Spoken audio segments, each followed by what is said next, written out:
ಇವತ್ತಿನ ವಿಡಿಯೋದಲ್ಲಿ ಬಿಸಿ ಬಿಸಿಯಾಗಿ ಮಾಡ್ಕೋಬೋದಂತಹ 2 ರೀತಿಯಾದಂತಹ ಆರೋಗ್ಯಕರವಾಗಿರುವಂತಹ ಚಾಟ್ ರೆಸಿಪೀಸ್ ನೋಡೋಣ. ನಾವು ಸಂಜೆ ಟೈಮ್ನಲ್ಲಿ ಮಾಡ್ಕೊಳ್ಳುವಂತಹ most of the chaat recipes ಏನಿದೆ ಅದು ಆರೋಗ್ಯಕ್ಕೆ ಒಳ್ಳೆಯದಾಗಿರೋದಿಲ್ಲ.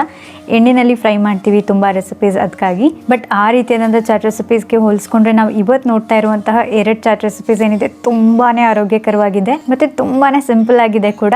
ಬಟ್ ಒಂದು ನೆನ್ಪಿಟ್ಕೊಳ್ಳಿ, ಈ 2 ರೆಸಿಪೀಸ್ನ ಬಿಸಿ ಬಿಸಿ ತಿಂದಾಗಲೇ ಅದಕ್ಕೊಂದು ಟೇಸ್ಟ್ ಜಾಸ್ತಿ, ತಣ್ಣಗಾದರೆ ಅದನ್ನು ತಿನ್ನಲಿಕ್ಕಾಗೋದಿಲ್ಲ.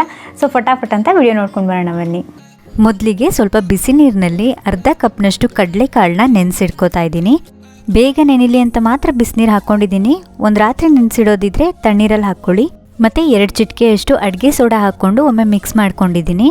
ಹೀಗೆ ಮಾಡ್ಕೊಳ್ಳೋದ್ರಿಂದ 2-3 ಗಂಟೆ ಒಳಗಡೆ ಕಡಲೆಕಾಳು ನೀಟಾಗಿ ನೆಂದು ಬಿಡುತ್ತೆ. ಒಂದು ವೇಳೆ ನೀವು ಆರೋಗ್ಯ ದೃಷ್ಟಿಯಿಂದ ಈ ರೆಸಿಪಿ ಮಾಡ್ಕೋತಾ ಇದ್ದೀರಾ ಅನ್ನೋದಿದ್ರೆ ಡೆಫಿನೆಟ್ಲಿ ಸೋಡಾನ ಬಳಸಕ್ಕೆ ಹೋಗ್ಬಿಡಿ. ಒಂದು ವೇಳೆ ನೆನೆಸಿಡ್ಲಿಕ್ಕೆ ಮರ್ತೋದ್ರಿ ಅಂದರೆ ಯಾವ ರೀತಿಯಾಗಿ ನೆನೆಸ್ಕೋಬೇಕು ಫಟಾಫಟ್ ಅಂತ ಟಿಪ್ಸ್ ಹೇಳಿದ್ದೀನಿ ಅಷ್ಟೇ. ಬಟ್ ಒಂದು ರಾತ್ರಿ ಹಿಂದೆ ನೆನೆಸಿಟ್ಕೊಂಡ್ರೆ ತುಂಬಾ ಒಳ್ಳೆಯದು.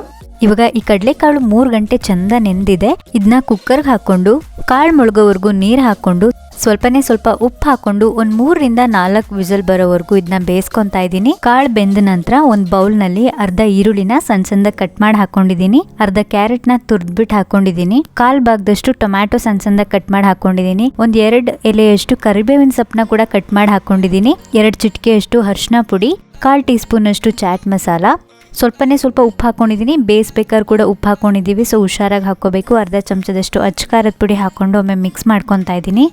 ಇವಾಗ ಬೇಯಿಸಿರುವಂಥ ಕಡಲೆಕಾಳು ಹಾಕೊಂಡಿದ್ದೀನಿ. ಇದಕ್ಕೆ 1 ಚಮಚದಷ್ಟು ನಿಂಬೆ ರಸ ಹಾಕಿಬಿಟ್ಟು ಚೆಂದ ಮಿಕ್ಸ್ ಮಾಡಿಕೊಂಡ್ರೆ ಬಿಸಿಯಾಗಿರುವಂತಹ ಕಡಲೆಕಾಳು ಚಾಟ್ ಏನಿದೆ ಅದು ತುಂಬ ಬೇಗ ರೆಡಿಯಾಗಿ ಹೋಗ್ಬಿಡುತ್ತೆ. ಕೊನೆಯಲ್ಲಿ ಇದು ಸ್ವಲ್ಪ ಚೆನ್ನಾಗಿ ಕಾಣಿಸ್ಲಿ ಅಂತ ಮಾತ್ರ ಸ್ವಲ್ಪ ಸೇವ್ ಹಾಕ್ಕೊಂಡಿದ್ದೀನಿ ಮತ್ತು ಕೊತ್ತಂಬರಿ ಸೊಪ್ಪು ಹಾಕ್ಕೊಂಡಿದ್ದೀನಿ. ಹಾಕಲೇಬೇಕಂತೇನಿಲ್ಲ, ನಿಮ್ಗೆ ಇಷ್ಟ ಇದ್ದರೆ ಹಾಕ್ಕೋಬೋದು.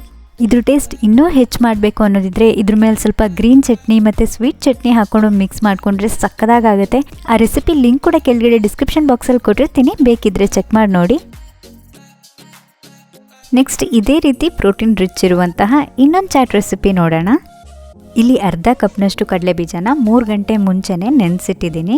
ಇದಕ್ಕೆ ಬಿಸಿನೀರು ಕೂಡ ಹಾಕಿಲ್ಲ, ಅಡುಗೆ ಸೋಡಾ ಕೂಡ ಹಾಕಿಲ್ಲ, ನಾರ್ಮಲ್ ತಣ್ಣೀರಿನಲ್ಲೇ ನೆನೆಸಿಟ್ಟಿದ್ದೀನಿ. ಒಂದು ರಾತ್ರಿ ನೆನೆಸಿಟ್ರೆ ಇನ್ನೂ ಒಳ್ಳೆಯದು. ನೆನೆಸಿರೋ ಕಡಲೆ ಬೀಜನ ಕುಕ್ಕರ್ನಲ್ಲಿ ಹಾಕಿ ಕಡಲೆ ಬೀಜ ಮುಳುಗೋವರೆಗೂ ನೀರು ಹಾಕಿ ಸ್ವಲ್ಪ ಉಪ್ಪು ಹಾಕಿಬಿಟ್ಟು ಒಂದು 2 ವಿಸಲ್ ಬರೋವರೆಗೂ ಬೇಯಿಸ್ಕೊಂಡಿದ್ದೀನಿ. ಕಡಲೆ ಬೀಜ ಬೆಂದ ನಂತರ ಅರ್ಧ ಈರುಳ್ಳಿನ ಸಣ್ಣ ಕಟ್ ಮಾಡಿ ಹಾಕ್ಕೊಂಡಿದ್ದೀನಿ. 1/4 ಭಾಗದಷ್ಟು ಕ್ಯಾರೆಟ್ ತುರಿದು ಹಾಕ್ಕೊಂಡಿದ್ದೀನಿ ಮತ್ತು ಬೇಯಿಸಿರುವಂತಹ ಕಡಲೆ ಬೀಜ ಹಾಕ್ಕೊಂಡಿದ್ದೀನಿ. ಚಾಟ್ ಮಸಾಲ ಇದ್ದರೆ ಹಾಕ್ಕೊಳ್ಳಿ, ಇಲ್ಲದಿದ್ದರೆ ಸ್ಕಿಪ್ ಮಾಡ್ಕೋಬೋದು. ಅರ್ಧ ಚಮಚದಷ್ಟು ಅಚ್ಚ ಖಾರದ ಪುಡಿ ಹಾಕ್ಕೊಂಡಿದ್ದೀನಿ. ನೀವು ಬೇಕಿದ್ರೆ ಅಚ್ಚ ಖಾರದ ಪುಡಿ ಬದಲಿಗೆ ಗ್ರೀನ್ ಚಟ್ನಿ ಕೂಡ ಹಾಕ್ಕೋಬೋದು. ಇದಕ್ಕೆ ರುಚಿಗೆ ತಕ್ಕಷ್ಟು ಉಪ್ಪು ಹಾಕ್ಕೊಂಡು ಒಮ್ಮೆ ಮಿಕ್ಸ್ ಮಾಡ್ಕೊಂಡಿದ್ದೀನಿ.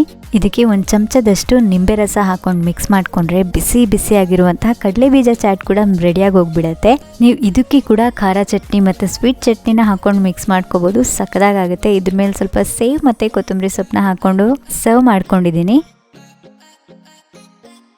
ನೋಡಿದ್ರಲ್ವಾ ಆರೋಗ್ಯಕರವಾಗಿರುವಂತಹ ಚಾಟ್ ರೆಸಿಪೀಸ್ನ ಯಾವ ರೀತಿಯಾಗಿ ಮಾಡ್ಕೊಳ್ಳೋದು ಅಂತ. ನಾನಿಲ್ಲಿ ಖಾರ ಸೇವ್ ಹಾಕ್ಕೊಂಡಿದ್ದೀನಿ. ಒಂದು ವೇಳೆ ನೀವು ಆರೋಗ್ಯ ದೃಷ್ಟಿಯಿಂದ ಈ ರೆಸಿಪಿ ಮಾಡ್ಕೋತಾ ಇದ್ದೀರಾ ಅನ್ನೋದಿದ್ರೆ ಡೆಫಿನೆಟ್ಲಿ ಸೇವ್ನ ಸ್ಕಿಪ್ ಮಾಡ್ಕೊಳ್ಳಿ, ಹಾಕೊಳ್ಳೋಕೆ ಹೋಗಬೇಡಿ. ಇದು ಎಲ್ಲ ನ್ಯೂಟ್ರಿಯೆಂಟ್ಸ್ ಹಾಗೂ ಮಿನರಲ್ಸ್ ಇರುವಂತಹ ಬ್ಯಾಲೆನ್ಸ್ ಚಾಟ್ ರೆಸಿಪಿ ಅಂತೂ ಅಲ್ಲ, ಯಾಕಂದರೆ ಇದರಲ್ಲಿ ಪ್ರೋಟೀನ್ ಮಾತ್ರ ತುಂಬಾ ಹೆಚ್ಚಾಗಿದೆ.